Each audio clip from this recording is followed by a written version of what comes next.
বিশ্ব ক্রিকেটের সবচেয়ে জমজমাটপূর্ণ ফ্র্যাঞ্চাইজি ক্রিকেট বলা হয় ইন্ডিয়ান প্রিমিয়ার লিগ আইপিএলকে।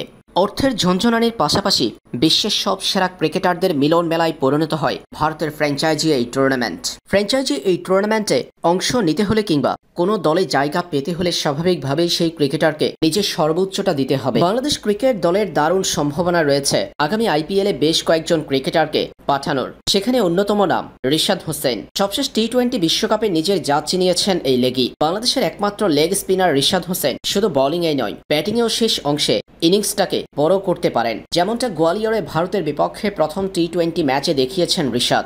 যেখানে বাংলাদেশের ব্যাটাররা ঢুকছিল ব্যাটে বলে, হচ্ছিল না ব্যাটারদের, সেখানে শেষ অংশে ব্যাটিংয়ে নেমে বাংলাদেশের তো বটেই, ভারতেরও অনেক ক্রিকেটারের থেকেও ভালো স্ট্রাইক রেটে ব্যাটিং করেছেন রিশাদ। এদিন 220 স্ট্রাইক রেটে 5 বলে 11 রানের ইনিংস খেলেছেন তরুণ এই লেগি। 1 ছক্কা 1 চারে সাজানো ছিল তার ইনিংসটি।